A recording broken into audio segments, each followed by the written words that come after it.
दोस्तों, आज हम पढ़ेंगे एफएम का एक टॉपिक, वाटर हैमर प्रेशर। तो वाटर हैमर प्रेशर क्या होता है, इसको हम आपको आज समझाएंगे। ओके। तो देखिए, किसी पाइप में मान लो फ्लो हो रहा है और उस पाइप का वाल्व हम एकदम क्लोज कर दें, तो जो वाटर पैक होगा वहाँ से, यानी पहले पैक होगा, फिर पीछे से लौट के आएगा और इस तरीक़ा से एक प्रेशर डेवलप्ड होगा पाइप में। ओके। तो इस प्रेशर को ही हम वाटर हैमर प्रेशर कहते हैं। यहाँ पर 3 केस हैं। There are 3 case of water hammer. Okay.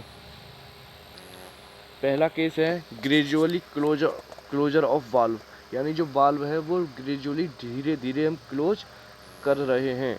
दूसरा है sudden closure of valve and pipe is rigid, यानी हमने जो पाइप है उसको एकदम सडन क्लोज कर दिया, लेकिन हमारा पाइप क्या है, रिजिड है। वाल्व को हमने एकदम क्लोज कर दिया और पाइप हमारा रिजिड है।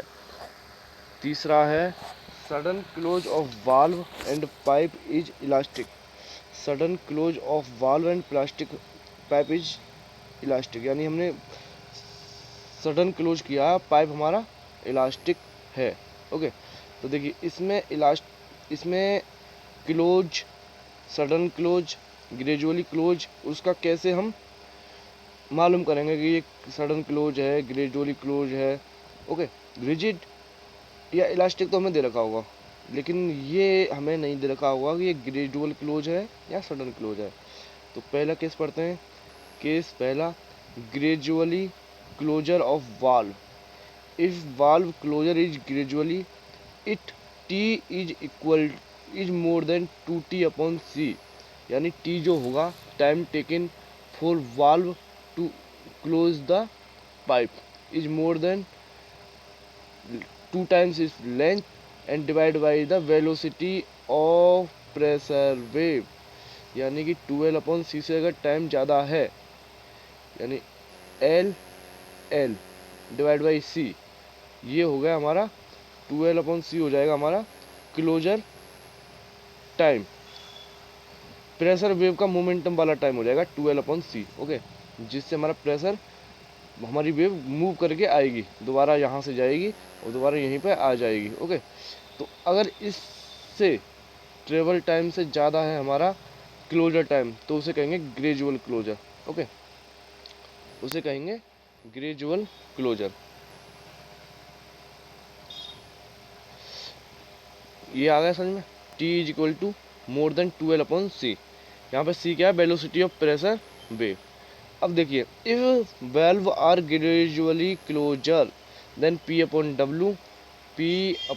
W is equal to L V upon G T. L क्या है, लेंथ ऑफ पाइप, बी क्या है, वेलोसिटी ऑफ फ्लो, जी क्या है, 9.81 acceleration due to gravity, and T क्या है, time taken for closure the valve. तो पी क्या है हमारा, हैमर प्रेशर। डब्ल्यू क्या है, weight of fluid in the pipe, weight of fluid in the pipe. L क्या है, लेंथ ऑफ पाइप। वी क्या है, वेलोसिटी ऑफ फ्लो। ये क्या है, टी क्या है, time to close the valve. Okay. तो P upon W is equal to L V upon G T, gradual के केस में। ओके। ग्रेजुअल में रिजिड हो या फिर इलास्टिक हो, दोनों ही केस में L V upon G T is equal to P upon W होगा। इस टर्म का यहाँ पे आपने मतलब समझ लिया। ओके। पी क्या है, डब्ल्यू क्या है, एल क्या है, बी क्या है, जी क्या है एंड टी क्या है। तो ये तो हो गया हमारा ग्रेजुअली पाइप।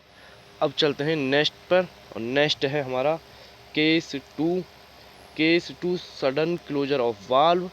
इसमें भी 2 केस हैं, sudden close of valve for elastic pipe, sudden close of valve for rigid pipe. Okay. तो हम पहले रिजिड पाइप को ही पढ़ लेते हैं, या फिर पहले उससे पहले हम आपको बता देते हैं कि सडन क्लोज क्या होगा। जैसा कि वहाँ पर T is more than 12 upon C था, यहाँ पर T less than 12 upon C ही होगा, यानी टाइम जो होगा क्लोज करने का वाल्व का, वो प्रेशर का मूवमेंट, यानी जाने आने में लगे समय से भी कम होगा, यानी हमारी वेव जाने के बाद में आ नहीं पाएगी, उससे पहले हमारा वाल्व क्लोज हो जाएगा, यानी टी की value is less than 12/c and okay. And if the valve sudden close with rigid pipe, अगर रिजिड पाइप के साथ सडन क्लोज हो रहा है तो हमारा ये फार्मूला यूज किया जाएगा।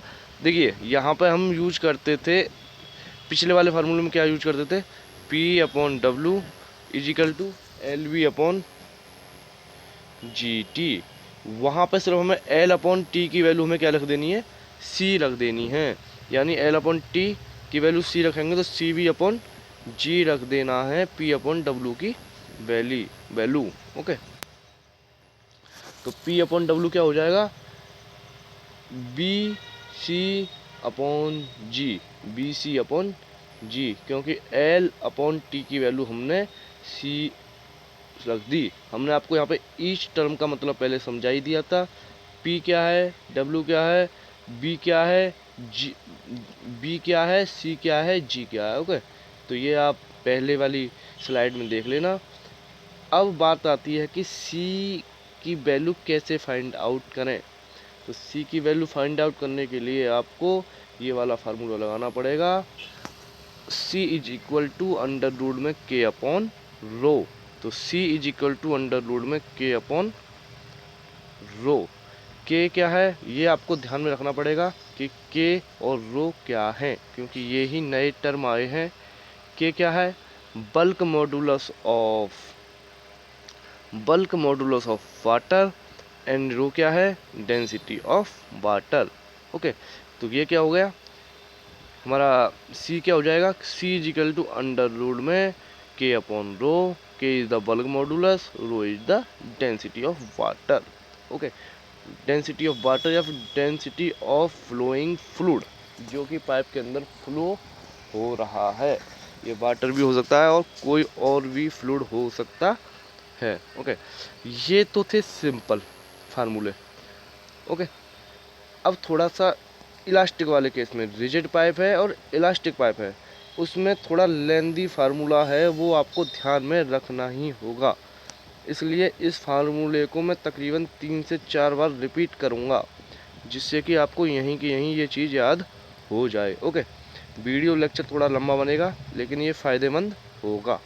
ओके, तो देखिए हमने आपको तो ये बता ही दिया कि सडन क्लोजर क्या होगा, टी की value is less than 12/c। अगर इलास्टिक मटेरियल है, इलास्टिक पाइप है, तो P/W की वैल्यू के लिए हमें ये फार्मूला थोड़ा सा याद करना पड़ेगा। फार्मूला क्या है, P/W इज इक्वल टू B/√ऑफ ρg² कोष्टक 1/K प्लस D/TE। अब देखिए B,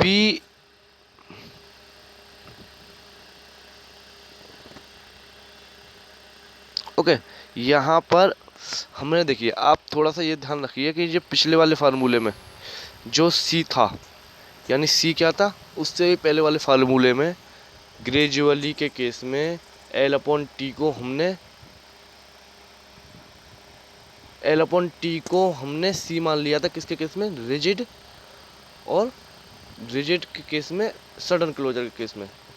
अब C की वैल्यू अगर हम ये रख दें 1/√ऑफ 1/K plus D/TE and rho, C की वैल्यू ये रख दें, तो हमारा P/W की वैल्यू क्या आ जाएगी, P/W की वैल्यू आ जाएगी, देखिए B/C/G।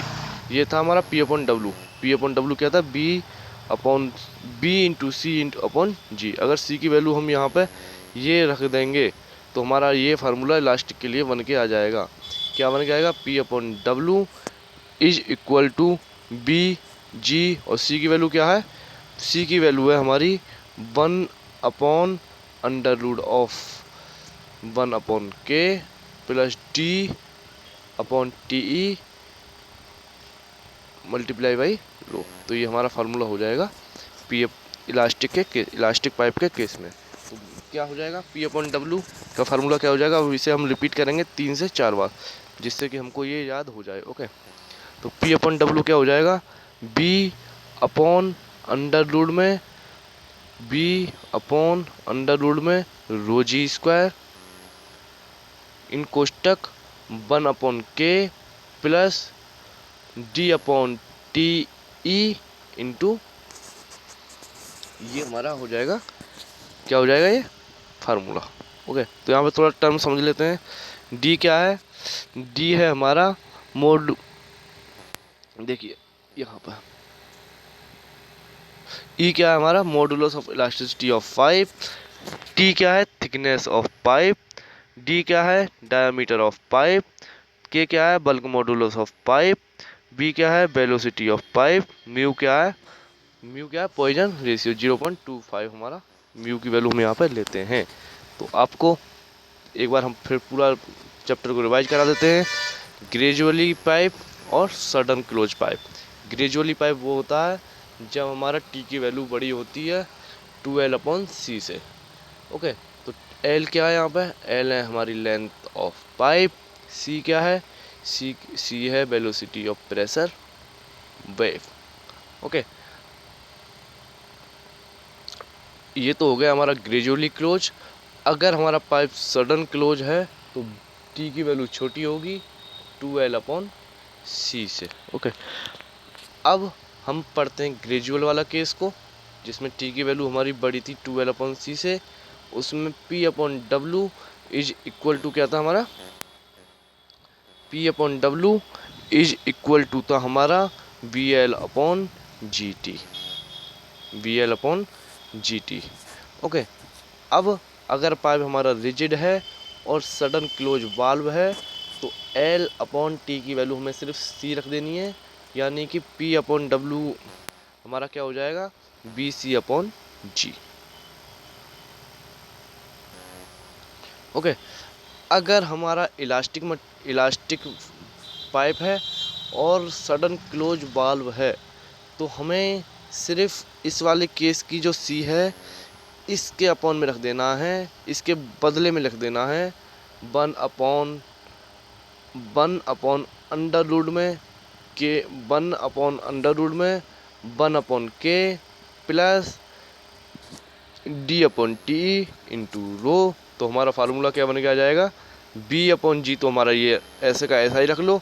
अब B हमारा ये रहा, G को हम जब अंडर रूट के अंदर करेंगे तो ये हो जाएगा G²। तो फार्मूला हो जाएगा हमारा B/अंडर रूट में रो G² इन कोष्टक 1 अपॉन के प्लस D/Te। ओके, तो C की वैल्यू आपको थोड़ा याद रखने के लिए सिर्फ ये याद रख लो कि C की वैल्यू हमें चेंज करनी है। C की वैल्यू हमें रख देनी है 1 अपॉन अंडर रूट में 1 अपॉन के plus D/Te multiply by row. Okay, तो ये पूरा चैप्टर था। तो ये हुआ हमारा आज का कंप्लीट। मिलते हैं नेक्स्ट लेक्चर में। Thank you.